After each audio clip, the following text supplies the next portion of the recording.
દ્વારકા ખાતે બાર વકીલ એસોસિએશનના પ્રમુખની ચૂંટણીનું આયોજન કરાયું. દ્વારકા ખાતે બાર વકીલ એસોસિએશન પ્રમુખની ચૂંટણીનું આયોજન કરાયું. દેવભૂમિ દ્વારકા બાર વકીલ એસોસિએશનની ચૂંટણીનું શાંતિપૂર્ણ રીતે આયોજન કરવામાં આવ્યું, જેની અંદર 5 હોદ્દા માટે ચૂંટણીનું આયોજન થયું, જેમાં પ્રમુખ તરીકે અશ્વિનભાઈ પબારી, ઉપપ્રમુખ તરીકે રામકૃષ્ણભાઈ ભાયાણી, મંત્રી તરીકે સલીમભાઈ ધાવડા, સહમંત્રી તરીકે સંદીપભાઈ બારોટ તથા ખજાનચી તરીકે લલિતભાઈ બખતરિયાનો વિજય થયો હતો.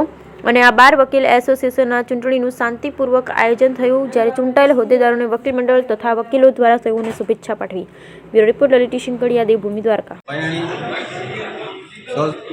ઉપપ્રમુખના પદ માટે દાવેદારી નોંધાવેલી હતી અને બાર કન્સોલ ગુજરાત તરફથી 22/12/23ના રોજ દ્વારકા વકીલ મંડળની 5 હોદ્દા માટેની ચૂંટણી યોજાયેલી હતી. તેમાં પ્રમુખ, ઉપપ્રમુખ, સેક્રેટરી, સહસેક્રેટરી અને ખજાનચીના પદ માટે દાવેદારી નોંધાવેલી. એમાં 2 ઉમેદવારો હતા અને ખજાનચીના પદ માટે 3 ઉમેદવારો હતા. અને આમાં પ્રમુખ પદ માટે અશ્વિનભાઈ પબારી વિજેતા થયેલા છે. ઉપપ્રમુખમાં હું રામકૃષ્ણ ભાયાણી વિજેતા થયેલો છું. સેક્રેટરીમાં સલીમભાઈ ધાવડા વિજેતા થયેલા છે. સહસેક્રેટરીમાં સંદીપભાઈ બારોટ વિજેતા થયેલા છે. અને ખજાનચીના પદ માટે લલિતભાઈ બખતરિયા વિજેતા થયેલા છે.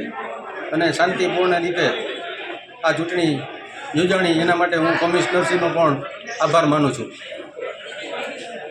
હું પબારી અશ્વિન જયંતિલાલ. હું આજે પ્રમુખ પદ માટે ઊભો હતો, જેમાં મને જંગી બહુમતીથી વિજય બનાવ્યો છે. હું દ્વારકા વકીલ મંડળના દરેક સભ્યોનો આભાર માનું છું અને એકતા માટે વકીલ મંડળની કાર્યવાહી કરતો રહીશ.